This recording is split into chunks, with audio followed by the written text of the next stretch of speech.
Jadi di sana disebutkan ada 5 bakti yang paling utama, 5 proses bakti yang paling utama. Yang pertama, ada yang tahu? Ada yang tahu? Ada 5 bakti yang utama apa saja yang paling penting untuk kita lakukan? Yang pertama disebut sebagai nama kirtana. Nama kirtana artinya mengucapkan nama suci Tuhan.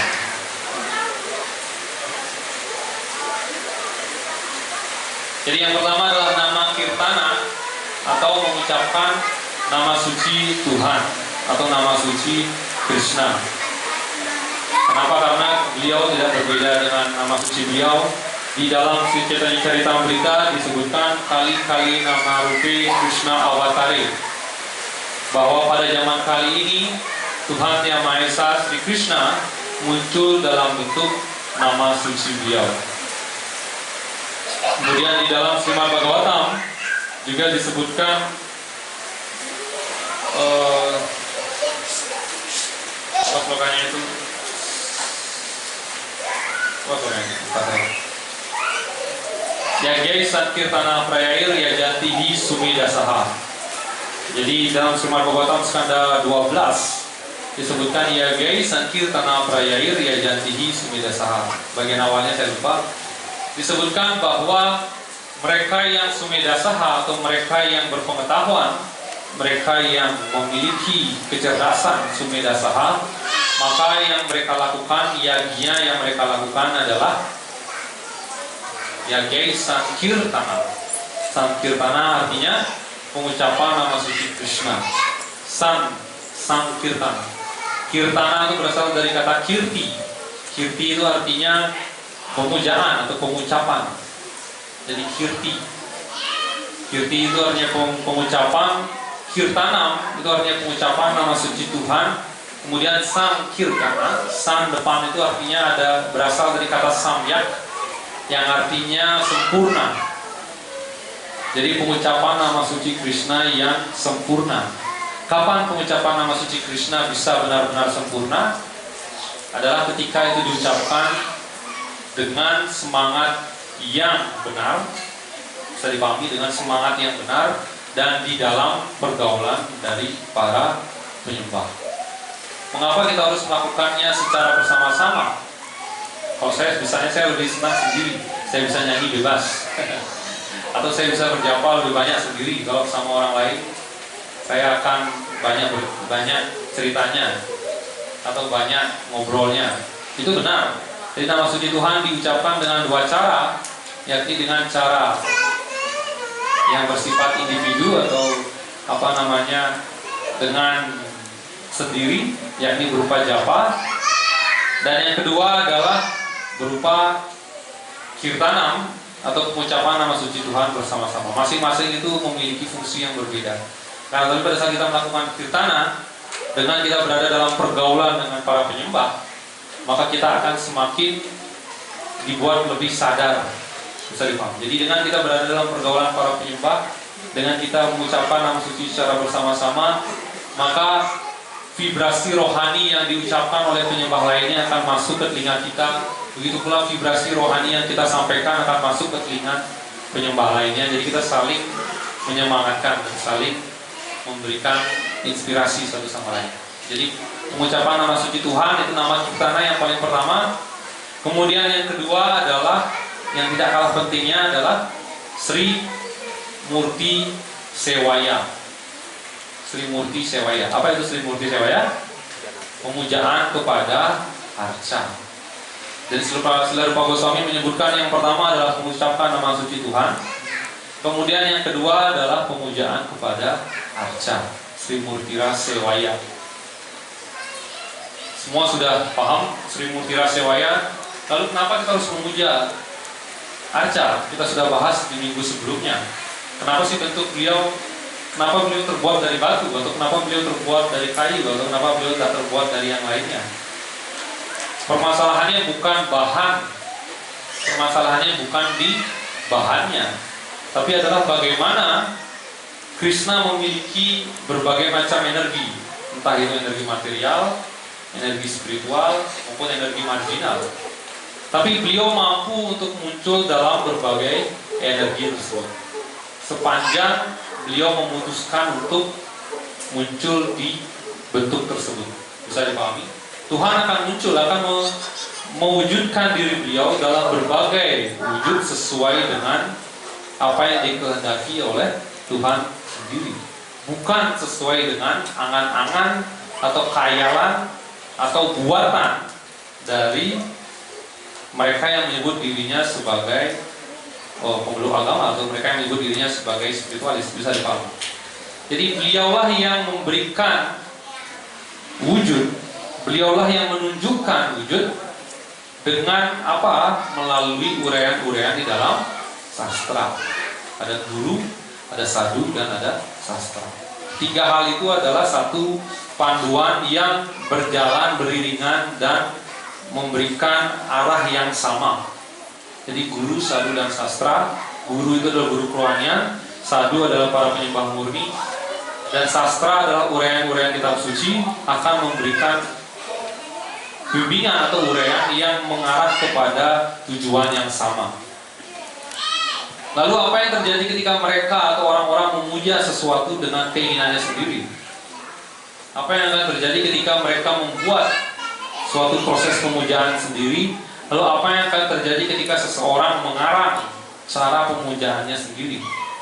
Cara pemujaan bisa dikarang, atau yang dipuja bisa dikarang, ya. Banyak sekarang, ini kayaknya bergetar, pernah bergetar, saya puja ini. Ada zaman dulu, zaman saya SMA, yang terkenal mungkin Romo masih ingat, Poniran itu, Batu Sakti Poniran, Ponari Sweat, yang bisa menyembuhkan entah bagaimana. Mereka menganggap itu bisa. Apa kita bisa seperti itu? Itulah yang sebenarnya disebut dengan pemujaan kepada berhala. Bisa dipahami? Ketika ada yang menyebutkan, orang Hindu atau orang Hare Krishna terutama memuja berhala, ya enggak? Kalau dibilang berhala, wajar mereka menganggap itu berhala. Kenapa? Karena konsep berhala yang dipahami oleh mereka adalah konsep ketika Tuhan muncul dalam wujud material. Tuhan muncul dalam wujud material. Tetapi ketika kita kembalikan kepada pemahaman yang mendasar bahwa entah itu semua yang bersifat material, baik itu semua yang bersifat spiritual, apakah yang material bukan merupakan energi dari Tuhan? Iya, yang material itu juga energi dari Tuhan, termasuk yang spiritual. Jadi disebutkan di sloka kemarin yang kita bahas, bagi beliau tidak ada beda, entah itu yang material maupun yang spiritual. Tapi bagi kita yang masih belum bisa benar-benar memahami yang material dan yang spiritual. Oleh karena itulah, ketika Tuhan ingin muncul dalam wujudnya yang khusus, dalam zat-zat atau benda, wujud-wujud, bukan wujud sebenarnya, dalam perantara material yang kita sebut saja material, seperti batu, mungkin kita anggap marmer material, kayu itu material. Karena itu adalah energi yang beliau miliki, dan disebutkan dalam sastra bahwa beliau berada di dalam setiap atom, maka bukan suatu hal yang mustahil bagi beliau untuk mewujudkan diri dalam unsur-unsur material yang adalah energi dari Tuhan sendiri. Bisa dipahami? Jadi itu yang prinsip pertama, bahwa segalanya adalah energi dari Tuhan, sehingga beliau memiliki kebebasan untuk muncul dalam berbagai benda, entah itu benda material yang kita anggap sebagai material, tapi sebenarnya di hadapan Tuhan itu sama, semuanya adalah energi Tuhan. Masih bingung belum? Atau bahasa saya terlalu jelimet? Intinya seperti itu, bahwa beliau di depan Tuhan, di depan Krishna, beliau tidak ada perbedaan antara entah itu wujud, entah itu benda material atau benda spiritual, tapi semuanya adalah energi. Semuanya adalah energi dari Tuhan, dan beliau memiliki kemampuan untuk muncul dalam berbagai energi. Kalau semuanya adalah energi Tuhan, berarti sama seperti Prahlad Maharaj. Kita mungkin berpikir Prahlad Maharaj juga boleh menganggap tiang itu adalah Tuhan ada di sana. Kemudian Tuhan ada di dalam gajah juga ada. Tuhan ada di dalam batu. Tuhan ada dalam. Kenapa tidak memuja tiang? Kenapa kan kita memuja? Apa jawabannya? Kenapa kita tidak memuja meja? Meja kan juga unsur benda yang bisa merupakan energi Tuhan. Kenapa tidak kita memuja Tuhan, memuja meja dan batu dan lain sebagainya? Kita kembali kepada esensi dari pemujaan itu sendiri, bahwa Tuhan mengambil wujud itu untuk menerima pelayanan. Tuhan mengambil wujud arca untuk menerima pelayanan. Oleh karena itu, wujud-wujud yang bisa dilayani itulah yang kemudian kita puja sebagai arca. Jadi wujud-wujud yang bisa dilayani itulah yang kemudian kita puja sebagai arca. Dan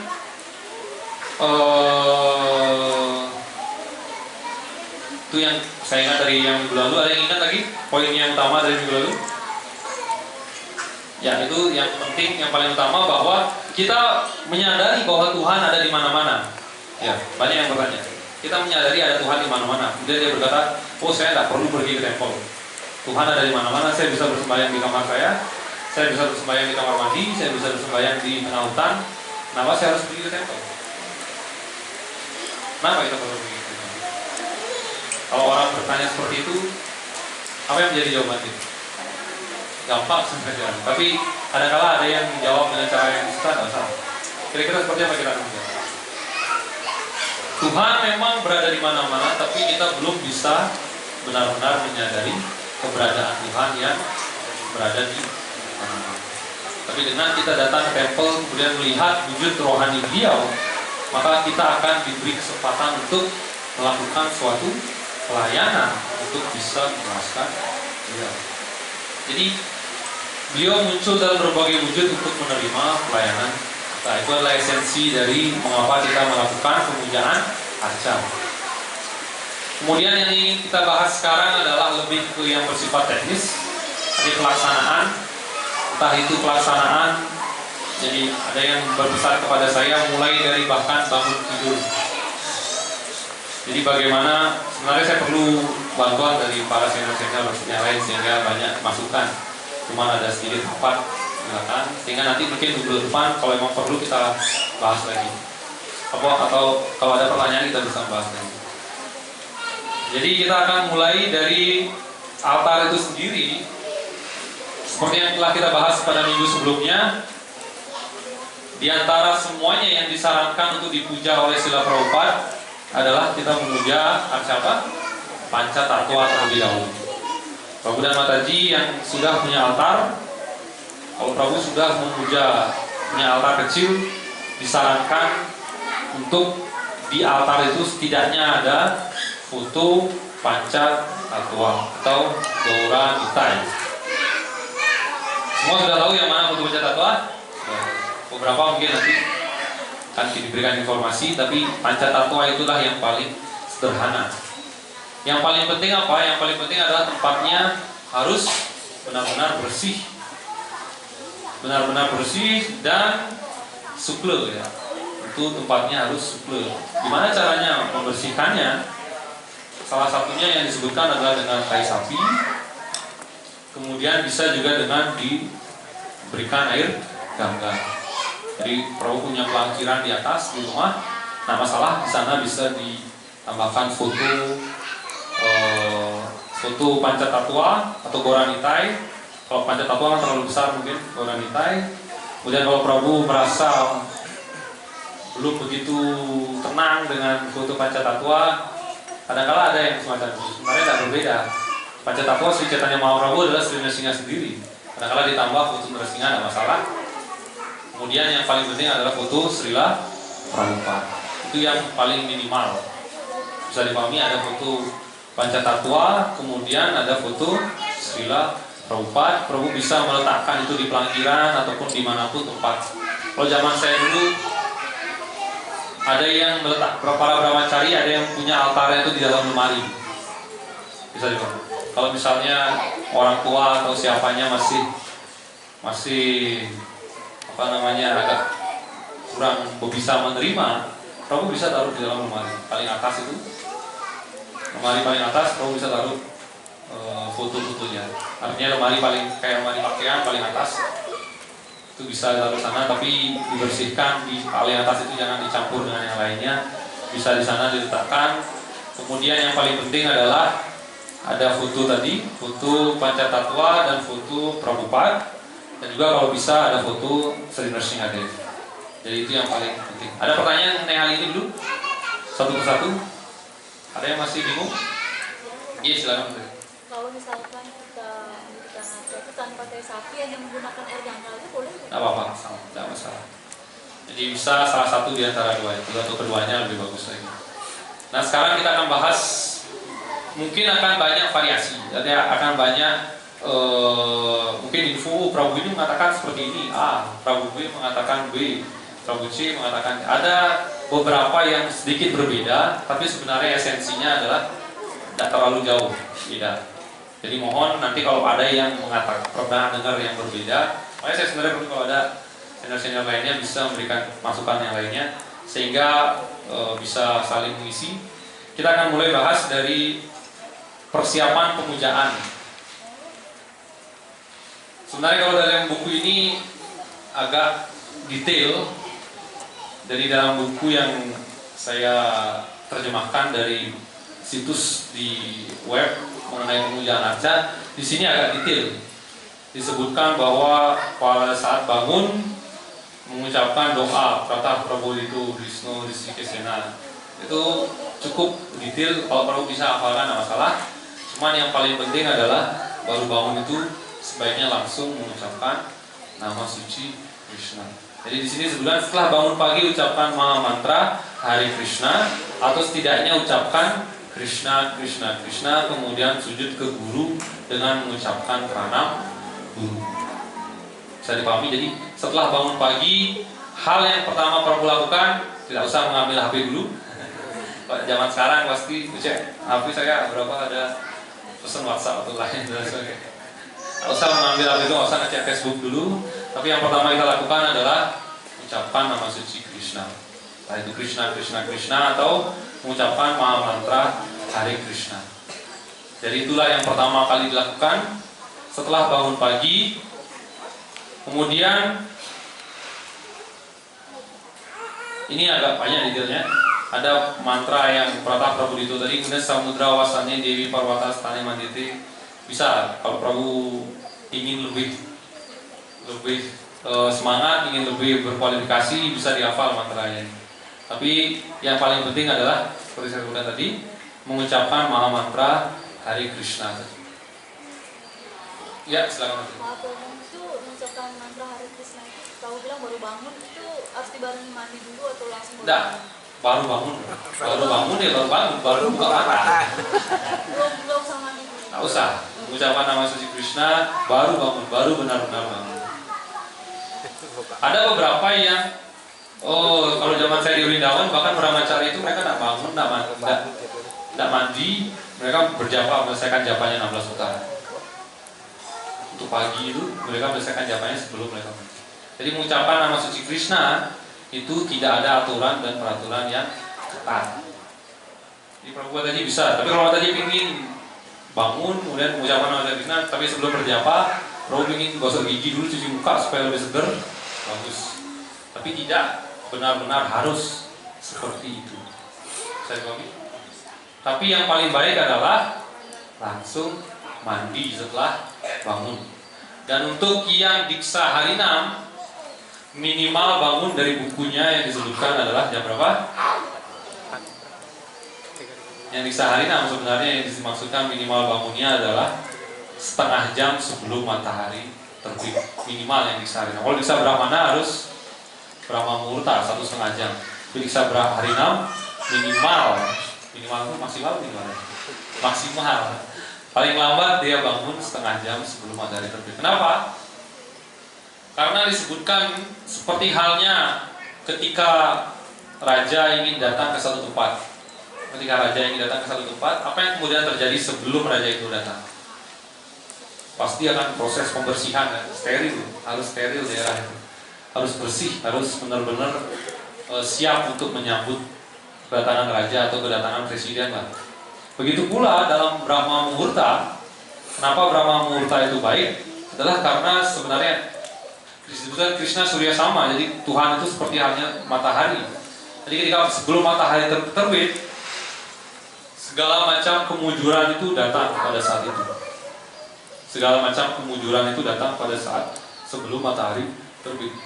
Dan disebutkan ketika seseorang ingin menguasai sesuatu, entah itu Prabu ingin jadi orang pintar, kalau anak sekolah masih ingin belajar, ingin pintar belajar, atau Prabu ingin berlatih main bidangga atau main kartal, main harmonium, ingin berlatih bernyanyi.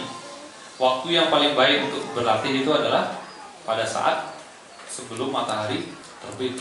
Ya, kalau zaman saya kecil, bapak saya selalu memaksa bangun belajar pagi, nggak usah belajar malam, belajar pagi.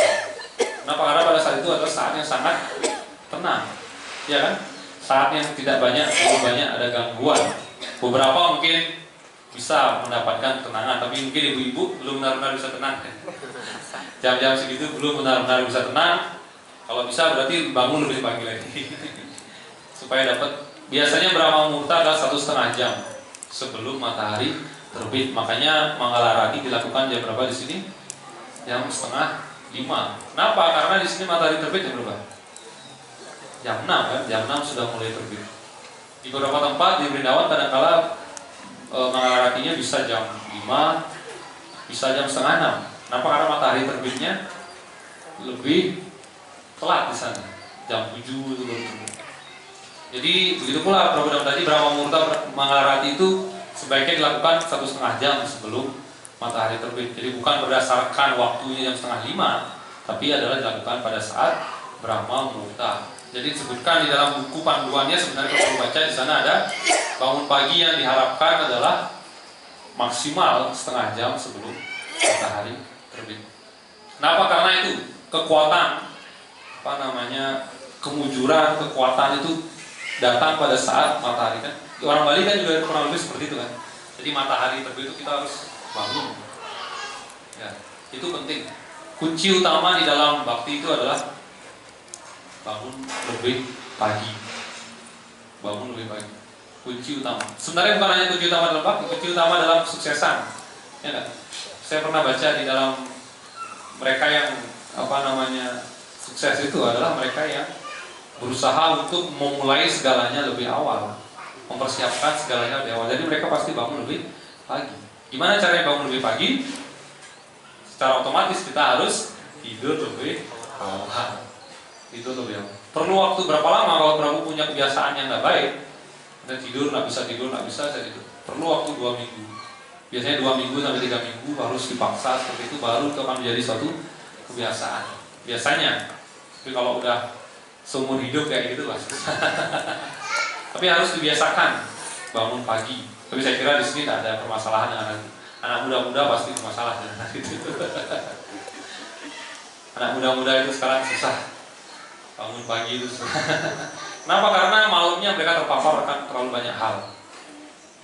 Malamnya itu terlalu banyak hal yang mereka pikirkan, terlalu banyak hal yang masuk dalam. Makanya untuk bisa benar-benar tidur di malam hari, jangan terlalu banyak terkena sesuatu yang berbahaya. Artinya terkena sesuatu yang membuat kita teragitasi, terkena sesuatu yang membuat kita stres. Makanya malam-malam itu kan diharapkan kita membaca buku sebelum tidur. Mungkin jangan terlalu lama dibangun pagi. Jadi bangun pagi sudah jelas. Jadi baru pada saat bangun langsung mengucapkan nama suci Krishna. Hare Krishna, Hare Krishna, Krishna Krishna, Hare Hare, Hare Rama, Hare Rama, Rama Rama, Hare Hare. Kadang-kala kita ada yang bertanya, Prabu mimpi itu seperti apa? Saya mimpi A, saya mimpi B, saya mimpi C. Ada yang sering bermimpi di sini? Ya. Semua pasti pernah. Ya. Ada mimpi yang benar-benar pada saat kita tidur. Yang pernah saya dengar dari Srila Prabhupada adalah kadang-kala pernah beliau berkata kepada Srila Prabhupada, saya memimpikan hal itu. Oh bagus. Tidak terlalu banyak Srila Prabhupada berkomentar terhadap mimpi kita. Kenapa? Karena pada dasarnya mimpi kita itu berasal dari apa? Berasal dari keadaan pikiran kita. Apa yang paling kita terikat pada saat itu, pasti itu akan kurang lebih akan membawa kita ke dalam mimpinya. Sehingga bagi kita, ketika mimpi itu bagus, ya kita terima dengan baik, wah tentu kayak hari ini akan baik. Ketika itu mimpi buruk, ya sudahlah, itu urusan pikiran saya, nggak usah terlalu dipikirkan. Intinya di sana, intinya mimpi itu baik, diambil bagusnya. Kalau mimpi itu buruk, lupakan saja. Nggak usah terlalu dipikirkan. Tapi pentingnya mengucapkan mantra Hare Krishna adalah itu, menghilangkan semua pengaruh-pengaruh buruk yang kita peroleh selama kita tidur. Sudah jelas?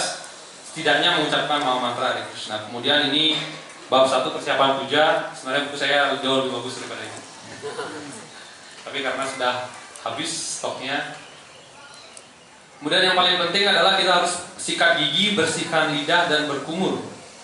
Jika ingin menguris rambut, maka lakukan sebelum mandi. Ini adalah hal yang penting juga. Menguris rambut, potong kuku, itu tidak jauh beda dengan buang air besar. Itu adalah muci, seperti sudah tadi.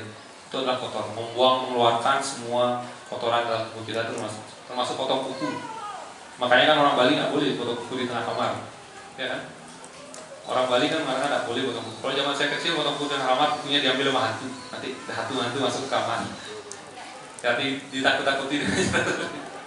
Tapi kuku itu adalah kotor, sama seperti rambut itu adalah kotor. Makanya potong kuku, potong rambut harus mandi setelah itu. Makanya di sini disebutkan potong kuku dan menguris itu sebaiknya dilakukan sebelum mandi. Jelas? Potong kuku, rambut kuris, kemudian potong rambut itu harus dilakukan sebelum mandi. Dengan upawita dililit di telinga, ini untuk yang sudah brahmana. Jadi upawita dililit di telinga kanan, lakukan sebelum buang air kecil dan buang air besar, dan bersihkan diri dengan mandi. Sebelum mandi ucapan, kalau ini bisa, ini mungkin banyak yang sudah tahu. Mantra sebelum mandi, yakni ketika kita melihat air itu adalah suatu elemen untuk purifikasi. Jadi air itu adalah suatu elemen purifikasi, penyucian. Ya, kenapa semuanya diperciki oleh air? Orang Bali juga itu air. Kacamana adalah air karena air adalah elemen penyucian.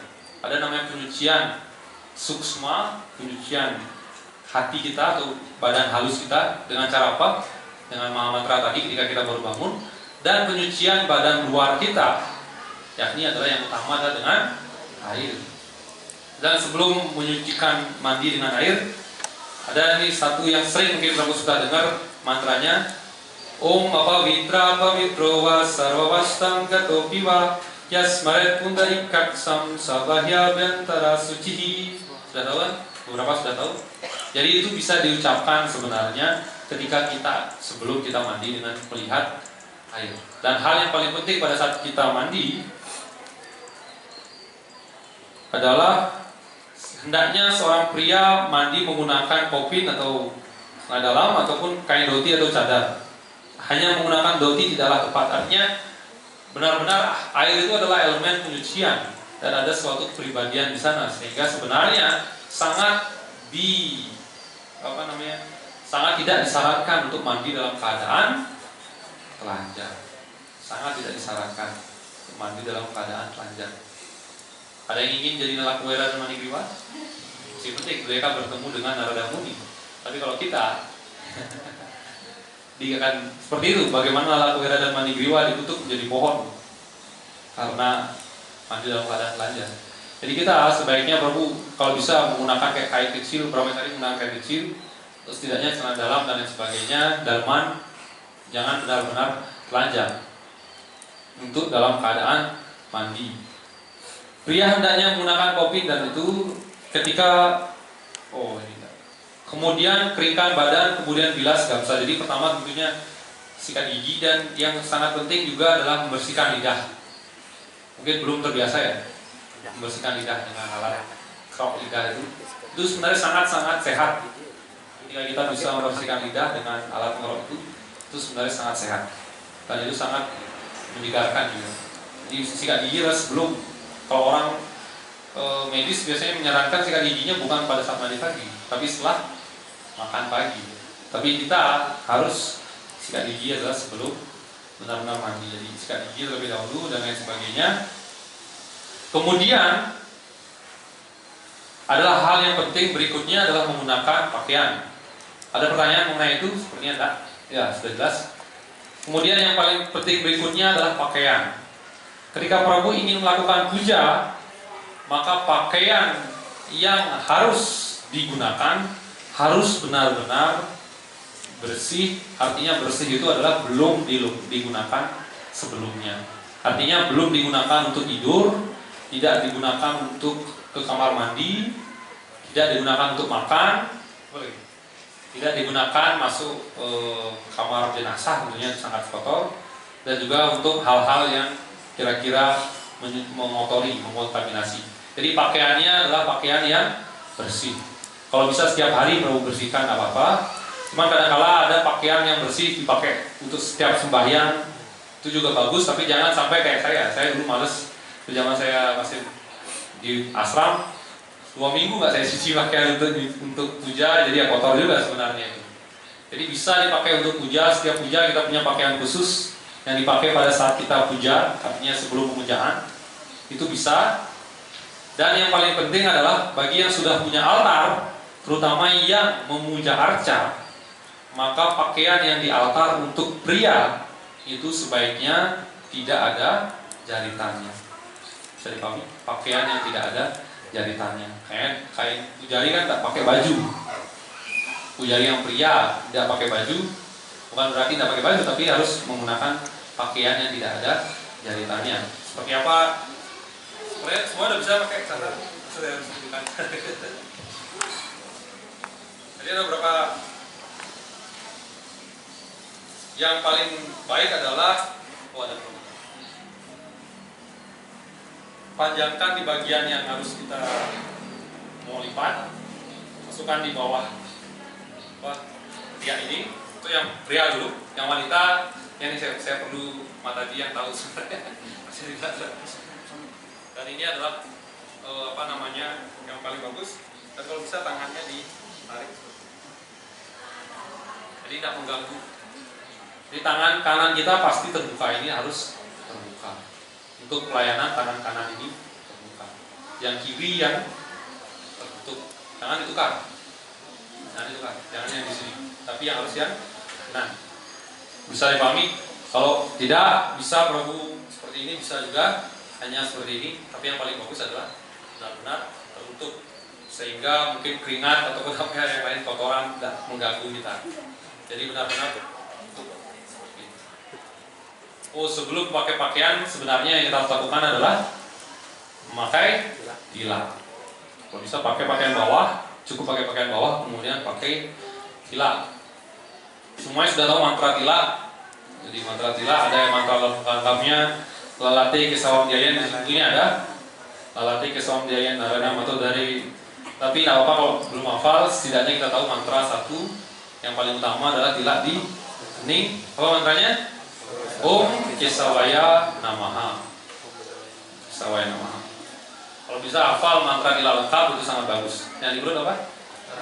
Narayana Namaha, Madhavaya Namaha, Govindaya Namaha, Wisnawe Wamana, yang kiri Wamana ya Namaha, yang kanan Wisnawe Namaha, Sridharaya Namaha, Isikesaya Namaha, Madhusudhanaya Namaha, Trivikramaya Namaha, Padmanabhaya Namaha, Damodaraya Namaha. Dan yang terakhir Wasudewa itu adalah tilak itu diusap di belakang, bukan tilak yang itu tapi tilak itu dibersihkan kemudian Wasudewa nama.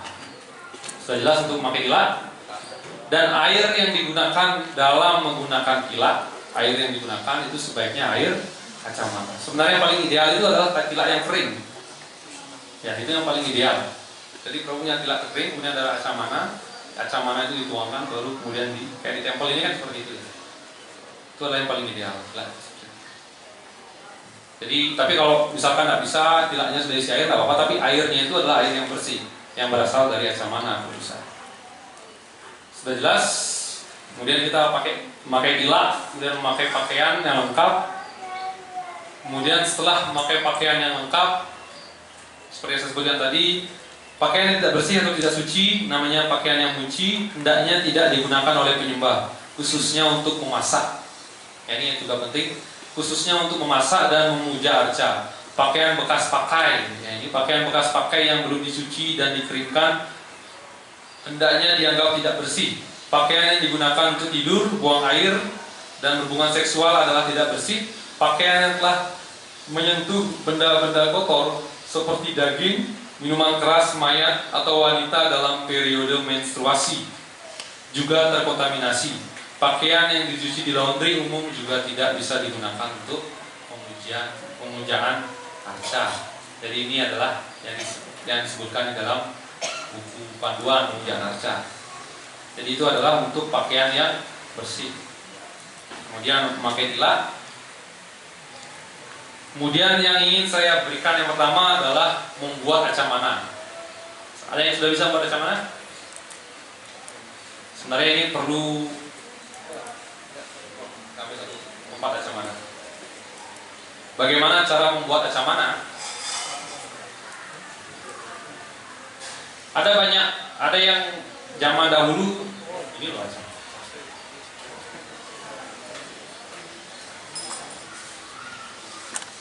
Bisa terlihat ya? Jadi ini adalah acamana. Ketika acamana ini habis, maka acamana bisa dibuat dengan air yang matang, air yang masih suci seperti air aqua, tidak masalah. Yang jelas di tempat yang suple, tempat yang bersih. Kemudian pertama kali, bisa catat sebenarnya, pertama kali yang dilakukan adalah ini yang lengkapnya, prosesi lengkap. Nanti saya akan berikan prosesi yang sederhana. Pertama kali tuang ke tangan, kemudian dibuang Om Astrayapa. Ribet ya? Jadi silengkapnya dulu ya. Tadi dibuang ke tangan Om Astrayapa. Bisa dicoba. Anggap ada acamana di depan. Om Astrayapa. Kemudian makanya kalau bisa dicari bukunya, ini ada di bukunya. Oh ada, bisa dicoba salah satu. Duduk mencoba satu orang. Ya. Wah, tapi ini tempatnya enggak? Bukan. Jadi Om Astrayapa sudah. Kemudian tunjukkan mudra di Om Astrayapa. Ada berapa mudra? Ini namanya cakra mudra. Ini kan cakra mudra, langsung cakra mudra. Kemudian ada namanya Galini mudra.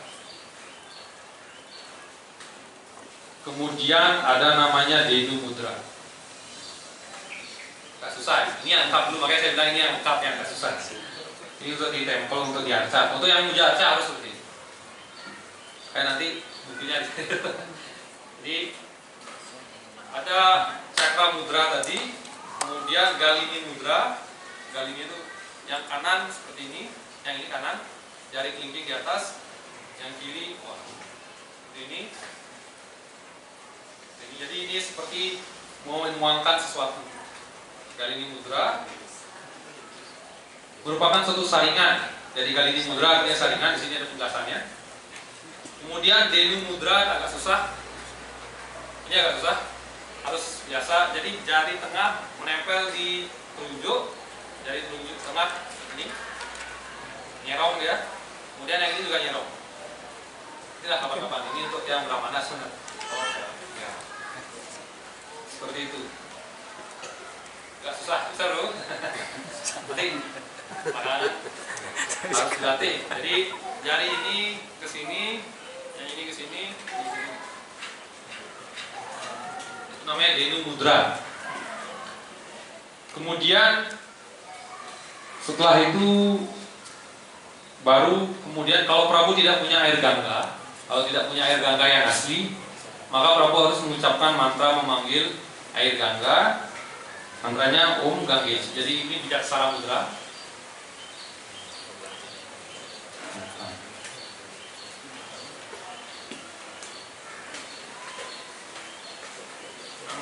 Ankusa mudra. Jadi Ankusa mudra ketika Prabu tidak punya air gangga. Jadi seperti ini, bukan berarti ini. Ini. Ankusa mudra seperti ini. Jadi ini di 3 jari seperti ini, jari ini cukup. Jari ibu jari di 2 jari ini. Kemudian jangan sampai air acamananya itu menyentuh kuku, hanya bagian telapak tangan. Kemudian ucapkan mantra yang ada di buku. Makanya sebenarnya saya harapkan mencari bukunya, terus nanti saya buatkan bukunya. Mantranya Ganggeca yang Caiwa, Godawari Saraswati, Narmada, Sindhu Kaweri, Janesmin, Sanidim, Guru. Itu kalau tidak ada air gangga. Kalau ada air gangga, apa perlu mantranya? Nah, cukup tuang ke sana, maka itu sudah menjadi air gangga. Dan ini adalah untuk Brahmana. Brahmana harus mengucapkan bijaksana ini, memanggil beliau 6 kali. Om, om, seperti orang Gayatri. Om, om, om, om. 8. 1, 2, 3, 4, 5, 6, 7, 8. Om, om, om, om, om, om, om. Bisa? Jadi 1, 2, 3, 4, 5, 6, 7, 8.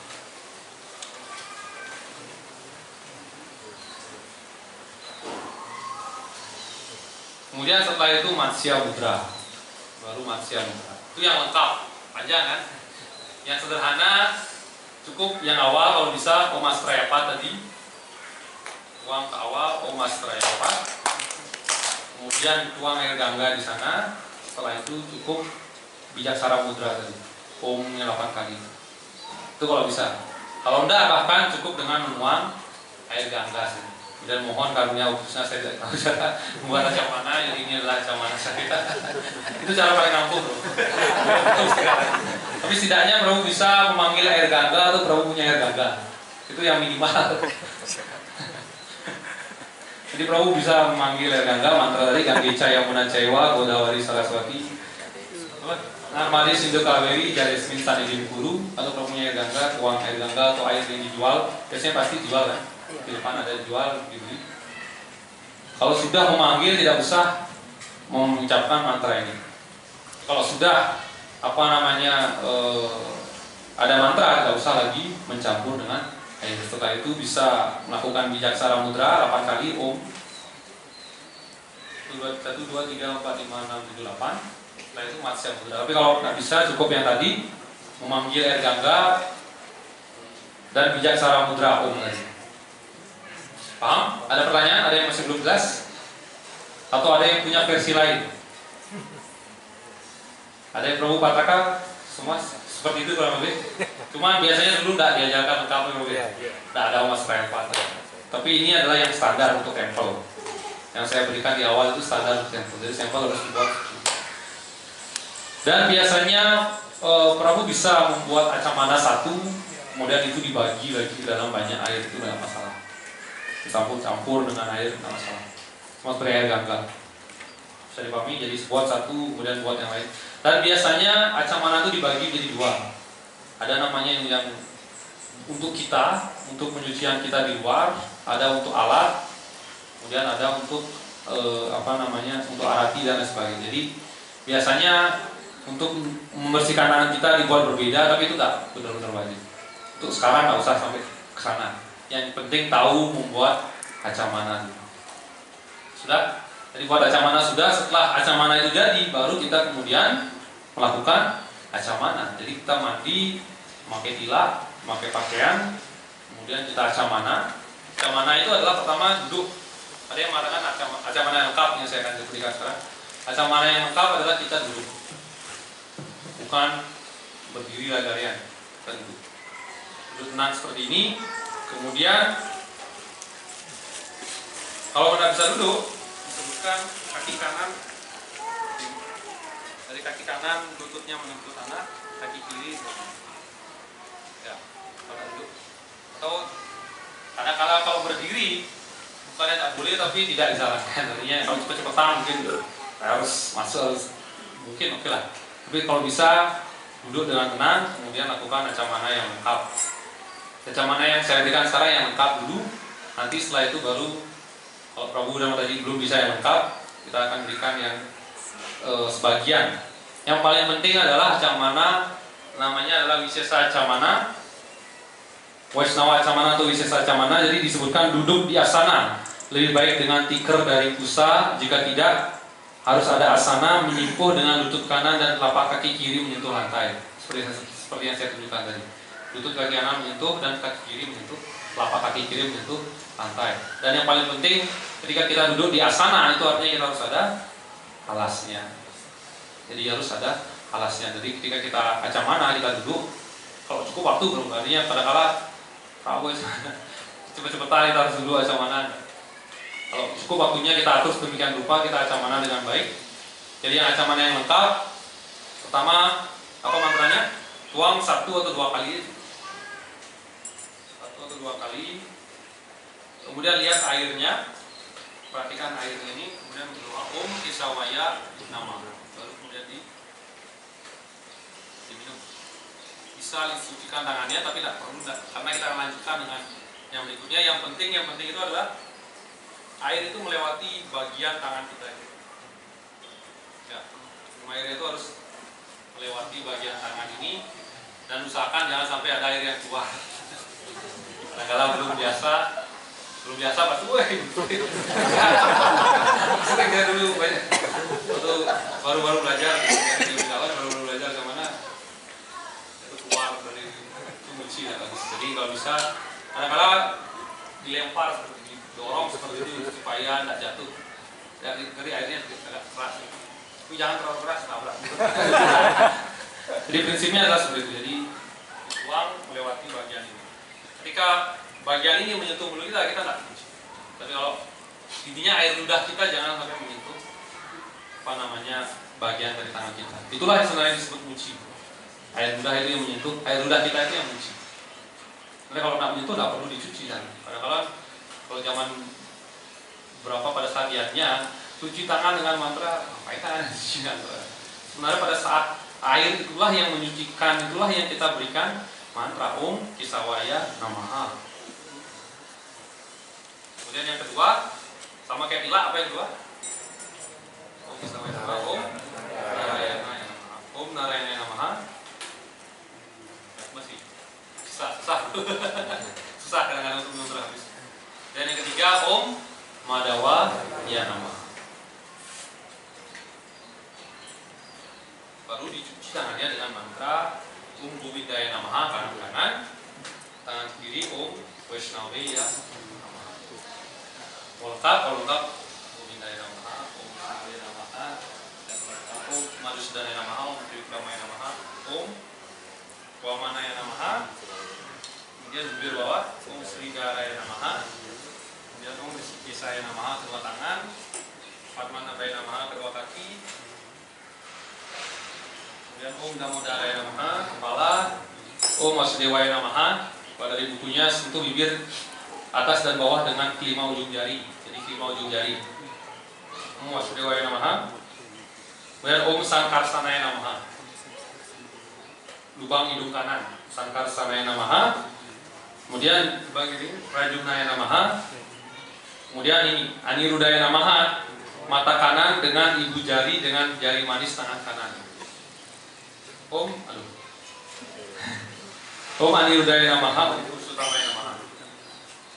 Yang kanan Anirudaya Namaha, yang kiri Purusuttamaya Namaha. Kemudian Om Arogsajaya Namaha ini. Telinga kanan dengan ibu jari dan jari tunjuk tangan kanan, Arogsajaya Namaha. Om Narasingaya Namaha.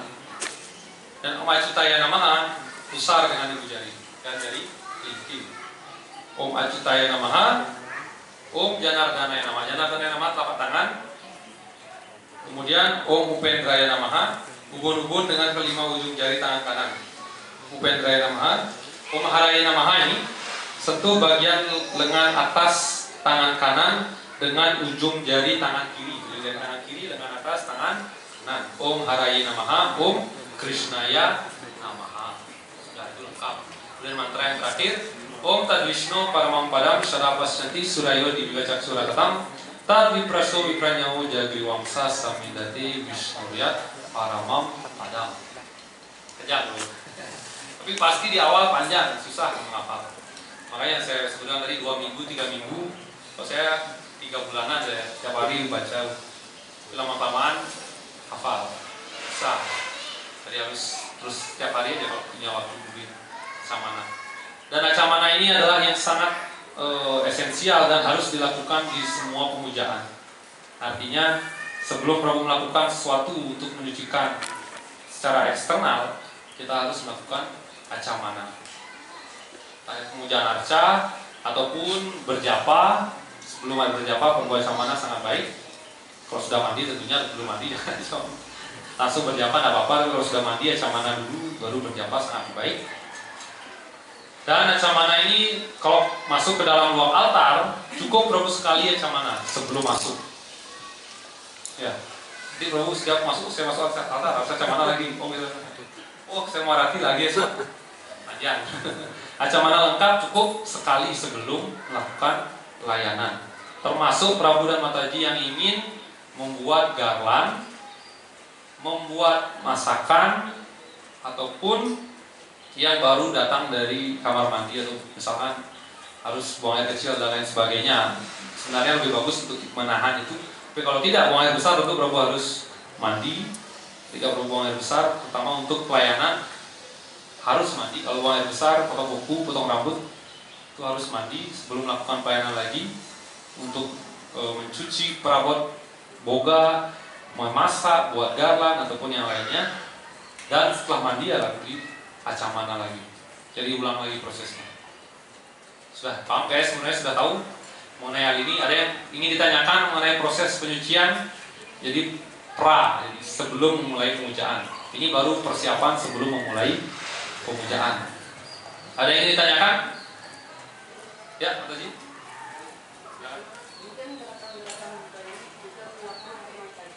Sama, ini semua. Ini tidak ada perbedaan antara Prabu dan Mataji. Bahkan tilak, para Mataji disarankan memakai tilak yang lengkap. Bukan hanya Prabu aja harus beri-beri tilaknya. Kelihatan besar. Kadang-kadang ada yang bukan males sih, artinya ingin praktis, ditato badannya dengan tilak. Kamu ingin? Berbalik ke sawah jadi. Ini lalu Maret ada barang putus rambut badannya ditato dengan mantranya sekalian. Jadi kadang-kadang pakai tilak lagi tapi badan beliau sudah jelas mengenai pakai tilak, kemudian membersihkan diri pakai tilak, kemudian acamana. Acamana ini wajib dilakukan dan kalau tidak bisa benar-benar lengkap seperti tadi minimal 3 di awal tadi. Apa yang pertama itu Om Kesawaya Namaha, Om Narayana Namaha, dan Om Madawaya. 3 itu. Tidaknya 3 itu aja. Sebelum Prabu benar-benar melakukan pelayanan yang lengkap. Jadi kalau Prabu waktu sebelum pelayanan yang lainnya ada setelah 3 itu Prabu cukup acamana yang singkat bersingkatan. Tapi untuk acamana pertama pada saat Prabu baru bangun, baru habis mandi ini, maka sebaiknya lengkap kalau bisa, kalau tidak 3. Bertahap, kalau langsung disuruh semuanya kan agak berat. 3 itu di awal, kemudian berikutnya apalin 6 sampai cuci tangan, Om Kesawaya. Jaya cuci nasi dari bawah. Setelah bisa 3 di tangan, kemudian cuci tangan kanan Om Govindaya Namaha, Om Vishnawe Namaha, dan bisa 5. Selagi berikutnya apalin 6 sampai proses. Jadi seperti itu, perlahan-lahan. Kalau bisa seperti itu. Kemudian sebelum saya akan membahas mengenai persiapan yang lainnya, satu hal yang sangat penting dalam pemujaan arca atau arcanam adalah memetik tulasi. Jadi Prabu dan Mataji semua sudah yang diharuskan dalam pemujaan kepada arca persembahan itu ada 5, apa saja? Patram, puspam, palam, toyam. 5. Ya itulah. Patram, puspam, palam, toyam. Di patram, puspam, palam, toyam, air, bunga, buah, dan daun. Ya kan itu yang disebutkan di dalam Bhagavad Gita. Kenapa kita melakukan persembahan hanya itu saja? Kadang-kadang orang bertanya, kok cuma itu aja yang dipersembahkan? Di Bali lebih banyak, artinya di luar lebih banyak. Ya memang karena Sri Krishna menyebutkan dalam Srimad Bhagavad Gita persembahkan hal itu, patram, puspam, palam, toyam. Tapi itu harus dipersembahkan dengan Tumi Bhakta Prayati, aham bhakti upahritam, dipersembahkan dengan bhakti. Apa yang dimaksud dengan mempersembahkan dengan bhakti sebenarnya? Apa Prabu tahu semua mantranya sehingga Prabu bisa mempersembahkan dengan bhakti? Atau benar prosedurnya sehingga Prabu itu baru bisa dibilang mempersembahkan dengan bhakti? Apa yang sebenarnya dimaksudkan dengan mempersembahkan dengan bhakti adalah mempersembahkan dengan maksud benar-benar untuk mempersembahkan, benar-benar dengan maksud untuk memberikan persembahan kepada Krishna. Artinya apa? Artinya poin utama dari bhakti itu bukan dalam prosedurnya, bisa dipahami. Jadi bukan benar-benar yang terpenting itu bukan prosedurnya. Tapi adalah bagaimana kita ingin sebagai suatu proses, sebagai suatu ungkapan pelaksanaan dari bakti, kita mempersembahkan. Jadi makanya kadang-kadang ada orang yang belum bisa persembahkan, belum hafal mantranya. Apa dia belum bisa persembahan? Apa dia belum boleh? Apa dia tidak boleh untuk persembahan kalau dia belum hafal mantranya? Kan lumayan mantra persembahan. Siapa yang sudah hafal mantra persembahan? Mungkin belum banyak yang sudah hafal kan. Tapi gimana cara kita persembahan? Apa beliau hanya menerima mantra itu? Apa beliau hanya mengerti mantra itu? Itu pertanyaan sederhana. Apa beliau hanya mengerti mantra itu? Bahkan sebenarnya mantra itu pun sebenarnya bukan mantra persembahan. Kalau Prabu pernah saya bertanya kepada Maharani Bhakti Wisramba, apa mantra persembahan yang sebenarnya? Oh, saya mantranya berbeda. Mantra saya adalah ini, mantra di sini adalah ini mantra. Lalu kenapa kita diberikan mantra itu adalah sebenarnya Srila Prabhupada yang memberikan mantra yang sederhana itu. Jadi mantra itu bukan sebenarnya mantra yang artinya benar-benar mempersembahkan. Iya kan? Kalau mantra persembahan apa? Namo Mahawadanyaya Krishna Prema Pradayati Krishna Krishna Chaitanya Namni Gaura Krishna Maha. Ada yang tahu artinya? Itu bukan mantra bahwa Krishna ambil persembahan itu. Itu mantra pemujaan atau pranam kepada Sri Chaitanya Mahaprabhu. Kemudian mantra yang kedua, Namo Brahmanya Dewayagu, Brahmana Hitayaca, itu bukan artinya sendiri bukan artinya memberikan persembahan. Tapi di sana adalah bagaimana kita menghormati beliau, menghormati Sri Chaitanya Mahaprabhu, kemudian menyadari keberadaan beliau dan bersujud kepada beliau untuk memohon karunia menerima persembahan yang kita berikan. Jadi sekali lagi saya tekankan, sebenarnya proses persembahan itu prosedurnya tentu ada caranya, tapi yang jauh lebih penting daripada itu adalah bagaimana kita benar-benar sadar, benar-benar melakukan suatu persembahan. Untuk karena namanya persembahan, itu adalah suatu proses untuk memuaskan dengan cara memberikan persembahan kita itu. Bisa dipahami. Jadi itulah esensi utamanya. Kembali kepada awal. Jadi Patra Puspam Palam Toyam, air, buah, bunga, daun. Dan disebutkan daun yang terbaik untuk dipersembahkan adalah daun tulasi. Dan daun tulasi, bahkan bunga yang terbaik untuk dipersembahkan adalah manjari dari tulasi. Bunga yang terbaik untuk dipersembahkan adalah manjari dari tulasi.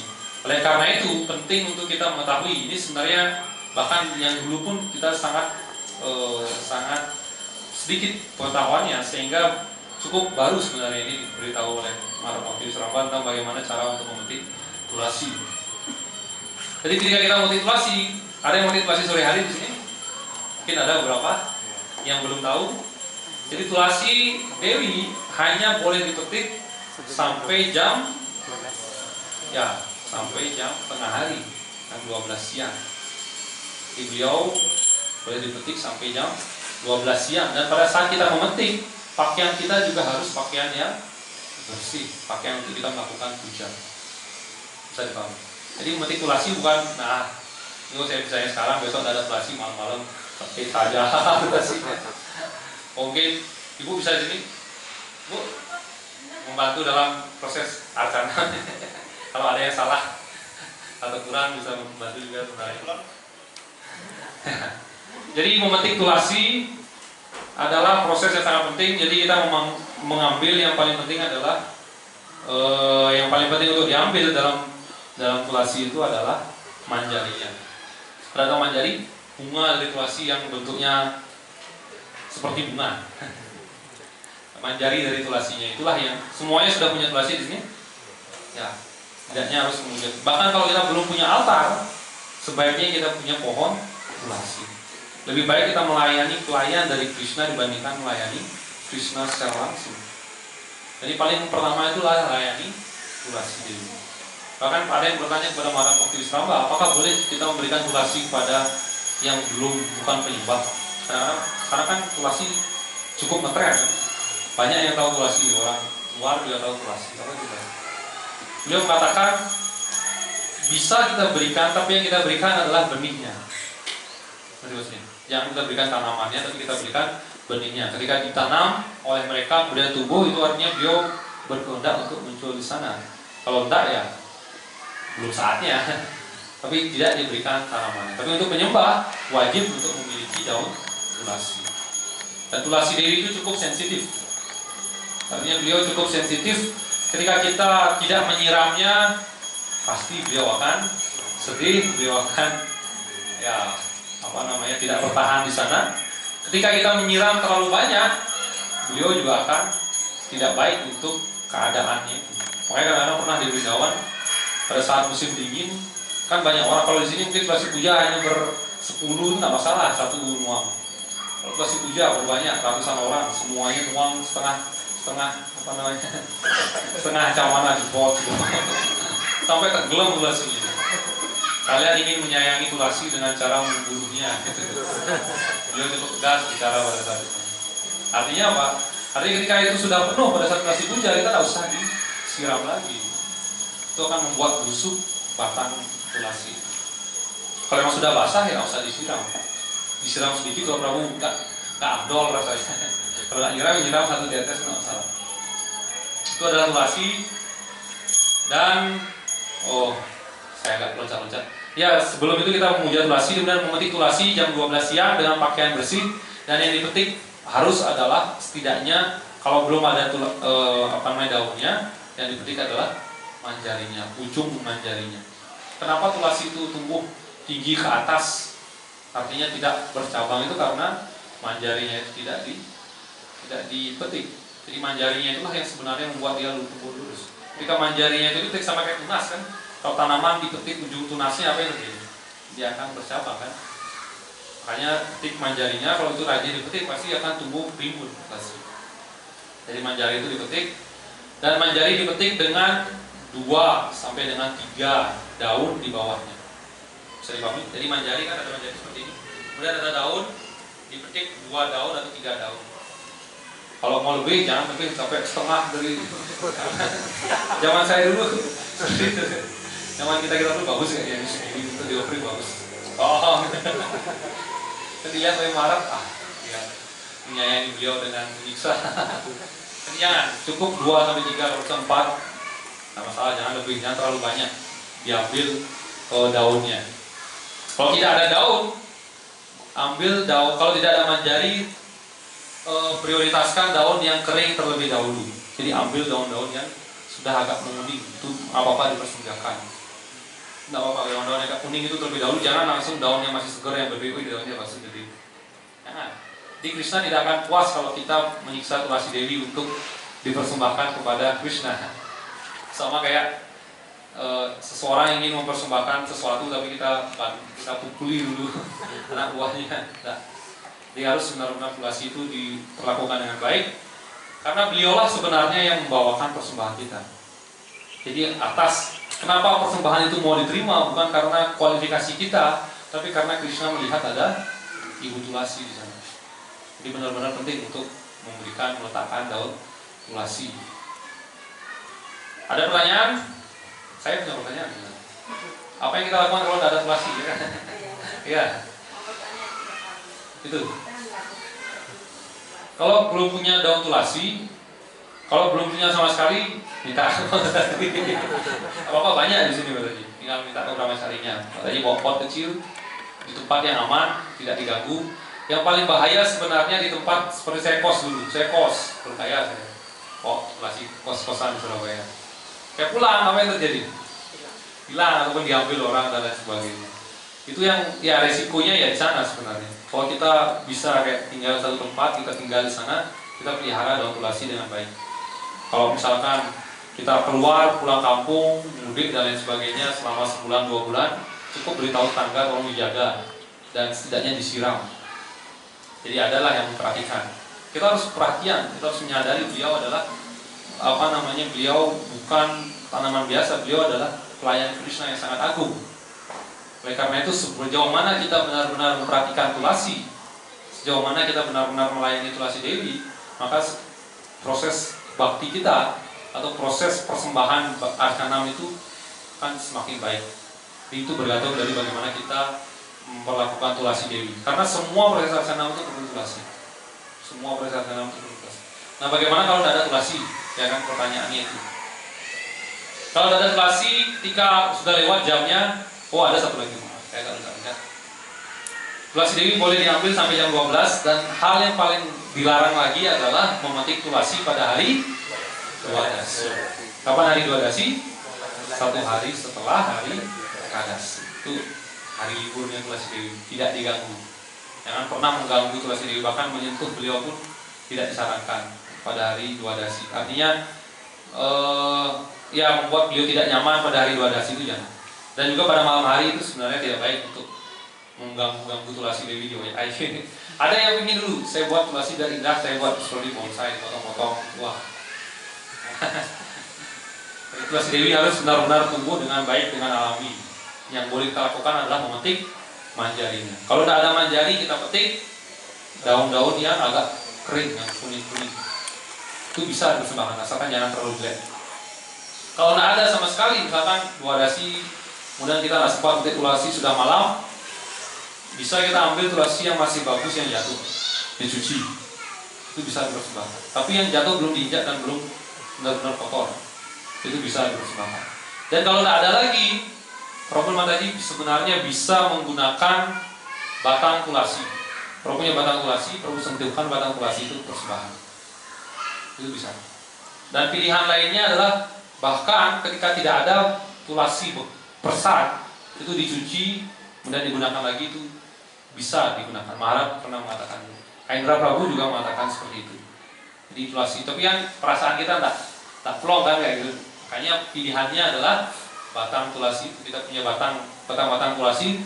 Kalau punya batang besar satu disentuhkan bisa, atau batang itu dipotong-potong kecil-kecil ditaruh di sana bisa. Sama kayak batang untuk harati dan modal itu dipotong-potong kecil. Kalau ada tulasi, batang tulasi bisa. Kalau tidak ada sama sekali semuanya, misalkan Prabu lagi berpergian keluar ingin melakukan persembahan, mohon karunia tulasi dewi. Jadi seperti intinya kembali ke itu. Bahwa kita mohon karunia tulasi dewi, oh tulasi dewi, hamba tidak bisa membawa Anda, hamba tidak bisa mendapatkan Anda daun, batang. Ingat tulasi dewi, mohon hadir di sini. Itu sebenarnya juga diterima. Intinya kita mohon karunia dari tulasi dewi. Ada pertanyaan sebelumnya? Ya.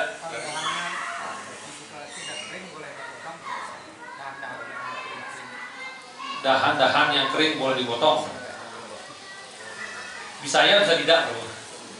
Kapan ya kalau dahan kering itu membuat beliau tidak tumbuh baik? Kapan tidak? Ya kalau dahan kering itu tidak bermasalah.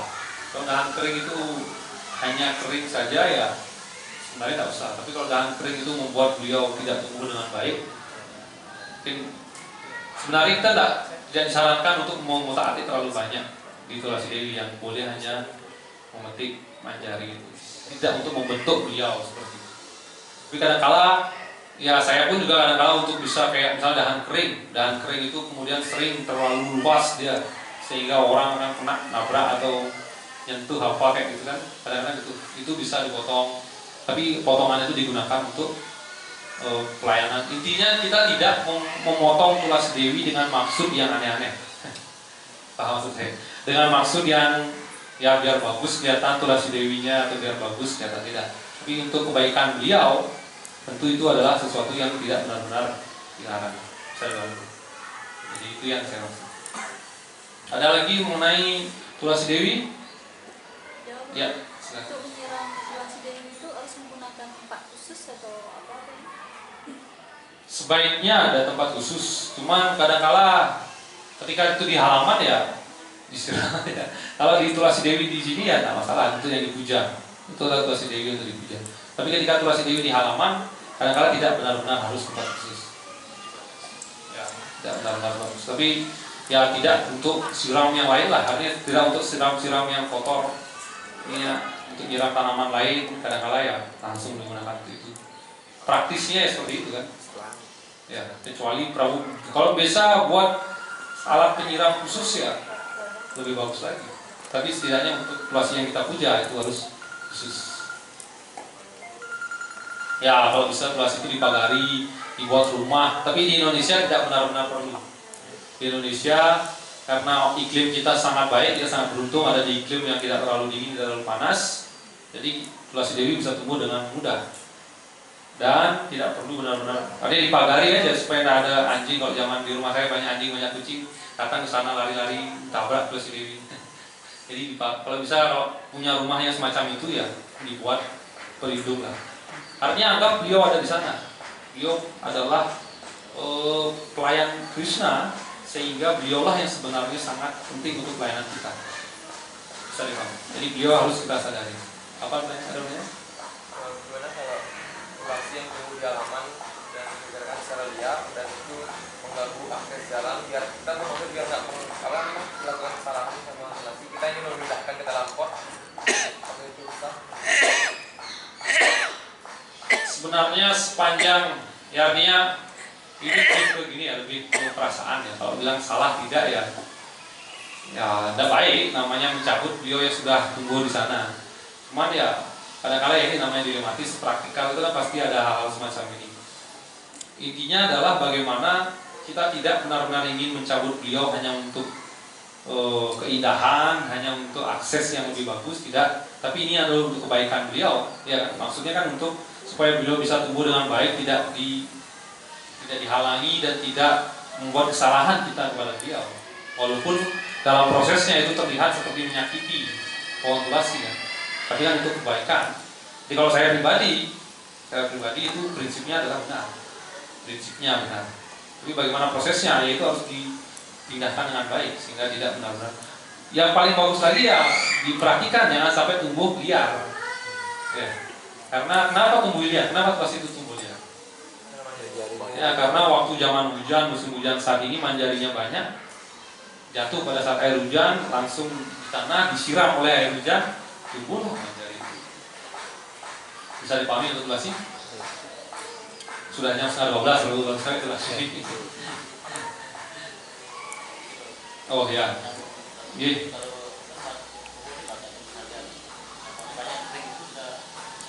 Petik itu, petik. Cabang kering itu bisa Prabu petik, artinya bekas-bekas manjari kan, bekas-bekas manjari yang ketik.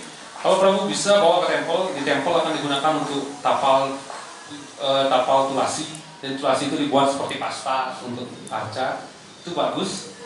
Atau Prabu bisa gunakan kering itu untuk untuk arati. Tapi tidak, kering itu tidak untuk seperti pertanyaan Prabu itu kan sama tadi, Prabu Bakta pasti rasa. Cuman bukannya artinya bukan dipetik kering karena untuk membuat hias, tapi maksudnya harus. Tadi kita jujur lah. Itu poin utamanya di sana. Dan dalam setiap piring apapun yang kita persembahkan, langsung aja. Jadi setelah tulasi itu sudah ada, kita sudah punya tulasi, kita punya apalagi dupa kan jelas semua orang Bali dupa. Tapi dupa yang paling baik adalah apa yang baik? Apa dupa yang merek tertentu? Nah, dupa yang diharapkan adalah dupa yang ya harum. Apa harum? Bukan minyak obat nyamuk itu kan sama kayak dupa. Karena ada dupa. Nah, dari dupa harum. Dari dupa harum. Entah itu kalau bisa dupa dari India, sebenarnya tak harus dupa dari India, dupa dari Bali, tidak masalah. Yang penting harumnya bagus. Cuman masalahnya kadang-kadang dupa yang dari India itu tidak memakai. Tapi sekarang susah dapat dupa yang benar-benar alami, natural. Kemudian dupa semua sudah. Kemudian air, dupa, kemudian bunga. Ya, ketika kita mengumpulkan bunga yang sebaiknya dikumpulkan adalah bunga yang harum juga. Ini semua yang harum, bukan bunga yang tidak ada baunya. Jadi bunga yang digunakan untuk arati itu adalah bunga yang harum. Dalam keadaan tertentu kepepet sekali baru kemudian. Artinya kalau saya prinsip bakti itu tidak ada sesuatu yang benar-benar hitam dan putih, jadi lebih ke keadaan-keadaan praktikal. Bukan berarti kalau tidak ada bunga kita tidak harati karena tidak ada bunga. Tapi ya kita cari bunga. Kalau tidak harum ya mau gimana lagi, tidak ada bunga. Tapi kalau bisa kita cari bunga yang harum. Saya di Surabaya agak susah mencari bunga harum. Ya, bunga harum adanya di mana? Di kuburan. Jadi bunga bunga jepun kebun itu di kuburan, kemudian melati kadang-kadang habis. Yang ada setiap malam, ya kan? Setiap malam tuh kalau di Jawa, di Surabaya itu sering dijual kecil-kecil. Itu kita beli. Sebenarnya bunga lebih baik lagi kalau kita dapatkan bunga dari kebun sendiri paling baik, karena kita menanam sendiri pohon itu untuk kita persembahkan bunganya, itu adalah yang terbaik. Apalagi kalau kita petik sendiri, jauh lebih baik lagi. Karena mentalitas ketika kita memetik itu berbeda dengan mentalitas ketika kita membeli. Yang membeli mungkin memetiknya dengan cara seperti apa, nggak tahu. Ya, jadi yang terbaik adalah bunga yang kita tanam di kebun, kemudian kita petik sendiri. Itu yang terbaik. Kemudian ada juga yang mengatakan bunga yang dipetik pada malam hari itu tidak baik. Pernah dengar belum? Pernah dengar? Bunga malam hari itu tidak baik untuk memetik bunga pada malam hari. Saya kurang tahu jelas pastinya apa. Yang jelas salah satunya adalah pada malam hari itu tanaman beristirahat. Ya. Kita mengganggu, artinya kita sama kayak kita mencuri bunga dari orang, itu tidak baik juga. Dan apa lagi tentang bunga ya? Dan juga sebaiknya diusahakan untuk tidak mematahkan ranting atau dahan untuk mengambil bunga. Artinya tidak diperoleh dengan cara-cara yang tidak biadab. Zaman dulu ada cerita, pernah diceritakan bahwa pada saat Rata Yatra pertama di San Francisco, penyembah pada saat itu mengambil bunga, mencuri bunga, karena jalanannya kan gede, baru harusnya, perlu garwan yang besar. Mereka entah bagaimana mendapatkan bunga, kemudian diperlihatkan kepada Srila Prabhupada. Prabhupada kami dapat bunga yang sangat banyak, bisa dibuat jalan yang sangat bagus. Lalu Prabhupada bertanya, dari mana kalian mendapatkan bunga sebanyak ini? Kami mengambil dari kebun orang. Tanpa izin. Srila Prabhupada mengatakan itu tidak baik. Kalau bisa yang digunakan cara-cara yang biadab, tidak mencuri. Mau sampai di sana dulu atau mau lanjut? Hah? Lanjut sampai ada pertanyaan.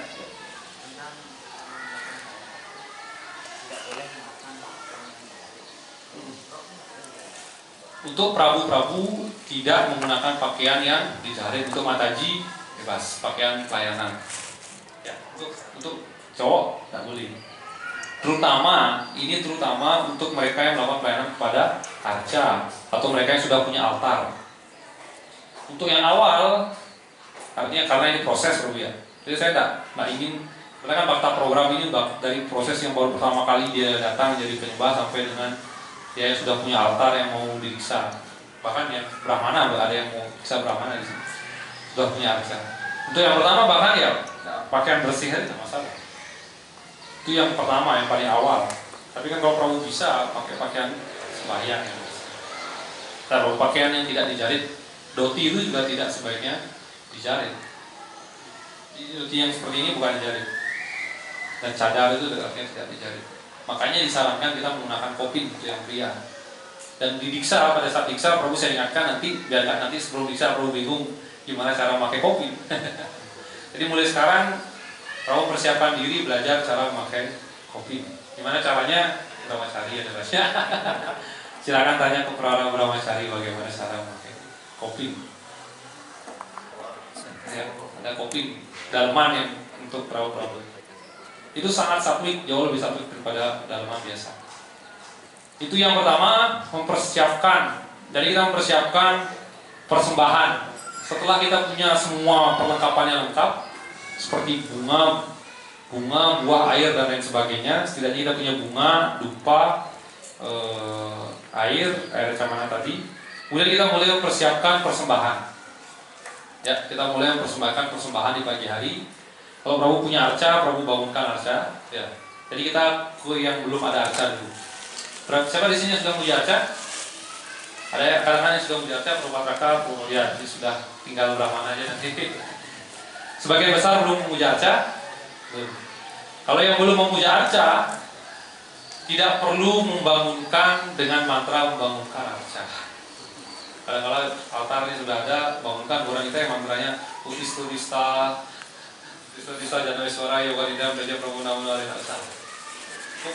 Hidupkan lampu beliau, bersihkan tempat beliau, kemudian bersujud di hadapan beliau. Kemudian pada saat itu sudah siap, yang dilakukan pertama adalah apa? Mempersembahkan. Jadi kita masuk ke proses persembahan. Ini untuk yang tidak memuja arca, bro. Untuk yang memuja arca belakangan. Ya. Baru satu yang Prabu yang punya. Ada lagi yang punya arca? Tidak kan? Untuk persembahan, rata-rata semua sudah pernah mempersembahkan. Ada yang belum pernah mempersembahkan di sini? Atau semua sudah mempersembahkan ya? Ya. Untuk persembahan, jadi yang pertama yang harus kita tekankan adalah alatnya. Alatnya benar-benar adalah alat yang berbeda dengan alat yang digunakan sehari-hari. Dan juga tidak terbuat dari plastik. Jangan terbuat dari plastik. Itu aja lah. Tapi kalau bisa levelnya adalah kuning. Yang paling rendah itu stainless steel. Di atas stainless itu adalah kuningan. Kalau bisa setelah di atas kuningan baru punya tembaga. Di atas tembaga baru ya perak, emas, platina. Kalau punya nggak apa-apa, apa-apa. Tapi kalau bisa stainless. Dan persembahan di pagi hari, zaman kita dulu sebenarnya dipersembahkan itu susu, air sama manisan. Tapi ternyata kadang-kala masuk akal juga sebenarnya. Waktu saya aplikasikan untuk arca ini, karena arca di tempel kita kan diminta izinnya dulu dari Kementerian Pemujaan Arca. Jadi untuk pagi hari sebenarnya tidak dipersembahkan susu hangat. Disarankan kalau kalian mempersembahkan susu hangat nanti arcanya ngantuk lagi. Iya kan? Susu hangat itu kadang-kadang kita minum pada saat sebelum tidur. Sebelum tidur baru minum susu hangat. Kalau bangun pagi tidak usah susu hangat. Bisa air jahe atau sirup atau jus apa yang kira-kira cocok untuk baru bangun. Jus jeruk atau air jeruk hangat. Dan yang paling penting itu adalah manisan untuk bangunkan arca, bangunkan opening di pertama kali sebelum Manggalarati. Jadi kalau bisa sebelum Manggalarati kita lakukan persembahan apa saja, yaitu air di 1 gelas, kemudian satu lagi kalau bisa punya minuman entah itu jus, kemudian jeruk hangat atau jahe hangat bisa, tapi jangan sirup marjan campur enak. Kalau bisa dipersembahkan jangan produk jadi jangan produk jadi dipersembahkan. Bahkan kalau susu sekalipun disarankan susu murni. Kadang-kala susu bubuk, wah, ya saya sendiri juga kadang-kadang di Surabaya susah dapat susu murni, susu bubuk, tapi ya itu pilihan terakhir lah. Kalau bisa yang masih seger, entah itu jeruk hangat atau jahe hangat. Dan juga pastikan itu ada yang minum. Kadang-kala kita buat ini sehat, noloh, nggak ada yang mau minum. Di persatnya itu nggak ada yang mau minum. Artinya kita buat yang benar-benar kita bisa juga nanti. Karena itu diterima oleh beliau dan itu bisa kita habiskan. Kemudian manisan yang paling bagus adalah manisan susu. Ada ras gula, apa lagi? Gula jarang, biasanya pagi-pagi susah buatnya. Apa manisan matanya udah tahu? Di sini ada. Intinya manisan susu. Kalau nggak ada lagi, ini adalah yang paling malas yang saya lakukan dan tidak disarankan, jangan mengikuti saya. Di Surabaya saya menggunakan gula batu. Gula batu karena saya sempat buat manisan, kadang-kadang stok habis, dikirim dari Bali, tak ada saya bisa buat manisan. Ya kadang-kadang kita persembahkan gula batu, tapi itu kalau bisa jangan, karena kan kelihatan sekali. Kalau bisa bahkan kurma itu bagus, dipersembahkan kurma bagi-bagi itu. Jadi manisan lah. Ya. Kalau di Bali nggak susah, dapat manisan di Bali tinggal pesen ya. Di tempel kalau pesen Mataji, Bu Gayatri atau siapa, Mataji di sini bisa buka bisnis jual manisan, boga. Itu bisa, karena manisan tahan lama, tinggal masuk kulkas itu bisa. Ya. Ada pertanyaan untuk penambahan, jadi itu satu jenis atau kalau mau lebih bagus satu jenis itu, kemudian air, kemudian minuman yang lain. Ingat diberikan tulasinya apa harus satu atau enggak? Kalau punya banyak bagus, tapi jangan sampai terlalu banyak, tidak bisa diminum dan lain sebagainya. Secukupnya lah, secukupnya tulasi. Kemudian udah jelas itu diletakkan di tempat yang suplai yang bersih. Kemudian diletakkan di bawah, diletakkan di dalam proses kita persembahkan di meja persembahan yang khusus. Dan sebelum mempersembahkan apa yang dilakukan? Setiap mangkok yang isi persembahan kita tetesi acamana. Om Astrayapat mantra itu. Masing-masing Om Astrayapat, Om Astrayapat, Om Astrayapat, Om Astrayapat. Atau kalau cara yang kedua adalah letakkan di tangan Om Astrayapat. Semua. Kalau bisa sih semuanya kena first. Itu jarang. Kalau saya sih ya salah satu aja. Om Astrayapat, Om Astrayapat. Jadi Om Astrayapat ke semuanya. Masing-masing proses persembahan, kemudian ucapkan mantra persembahan. Ucapkan mantra persembahan. Mungkin beberapa ada yang sudah hafal, ada yang belum tahu mantra persembahan, mungkin banyak yang belum tahu mantra persembahan. Untuk yang sudah tahu, tidak masalah. Jadi untuk yang sudah punya arca, selain Om Astrayapat tadi, ada baiknya mengucapkan idam naiwedyam, berarti sebenarnya itu brahmana. Nah, makanya sebenarnya kelas arcanam yang lengkap akan saya berikan kepada brahmana. Karena ada bija mantra klim itu belum boleh kita mengucapkan. Kalau Prabu belum brahmana jangan mengucapkan mantra klim, aim, dan bija mantra itu. Kalau ada mantra yang isi mantra klim, aim itu ganti dengan om. Ya. Prabu ada mantra arcanamnya, pernah dengar kan mantra klim Krishnaya Namaha? Itu belum brahmana, itu bija mantra belum diucapkan. Itu adalah untuk brahmana. Makanya kalau belum ada mantra-mantra yang isi kayak gitu, ucapkan dengan kata Om. Jadi kita kembali ke mantra persembahan. Mantra persembahan adalah yang pertama mantra pranam kepada Srila Prabhupada. Pranam kepada Srila Prabhupada, Namo Vishnu Padaya, Krishna Prasthaya Putari, Srimati Bhaktivedanta Swami Namini. Kalau Prabhu sudah didiksa maka pranam guru. Dan Namaste Saraswati Dewi, Gorawani Pracarini, Nirisa Sunyadi Prasetya Jatani. Itu 3 kali.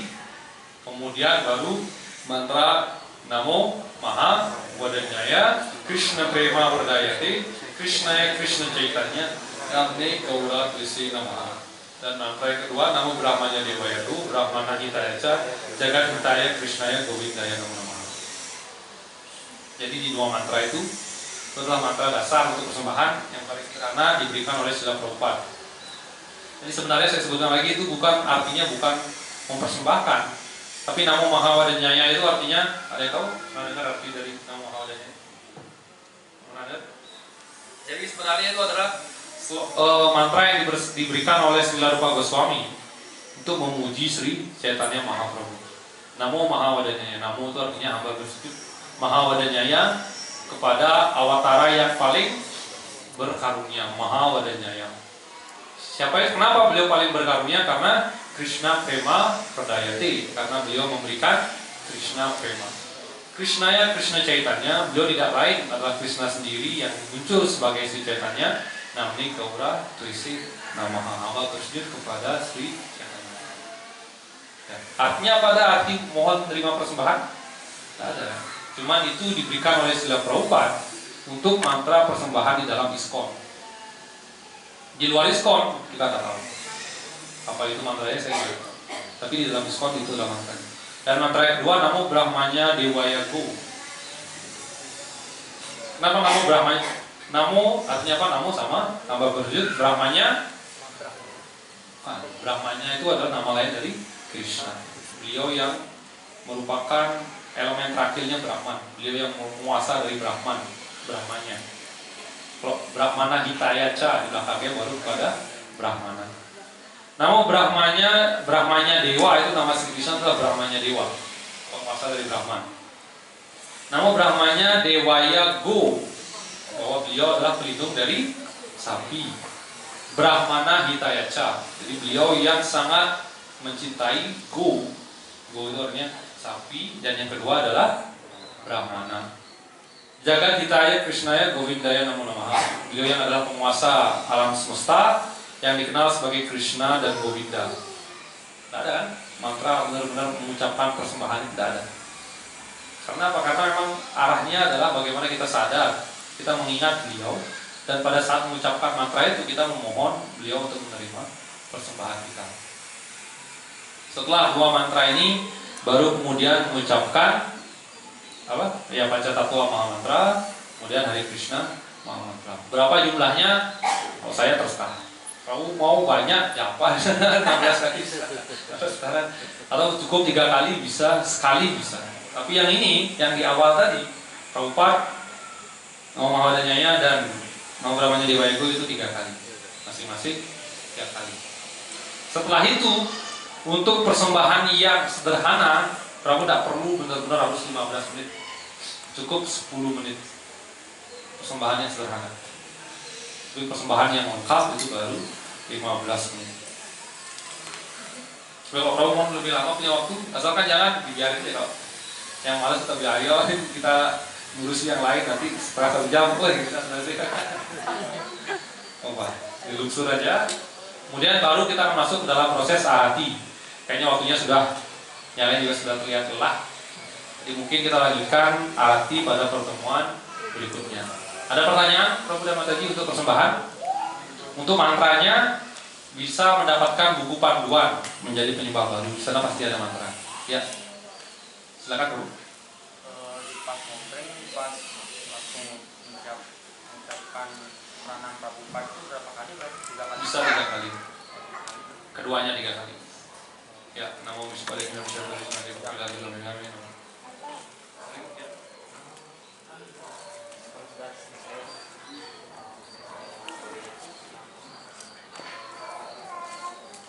Prabu ada arca? Nah, ada arca bisa dimati. Kalau ada arca juga, kalau setelah arca ditidurkan dimati. Ya, setelah artinya lampu itu dimatikan, proses pemujaan tidak ada ya bisa dimatikan. Tapi kalau altar itu berbuka untuk darsam orang umum bisa dihidupkan. Ya mati. Lampu mati. Karena altar di sini juga di mana-mana malam itu pasti. Siang baru. Siang kan masih darsam. Ya, kalau arca setelah Prabu tidurkan ya lampu dimatikan. Oh, ada yang perlu saya sampaikan. Sebelum masuk ke altar, bagi yang sudah bisa punya altar,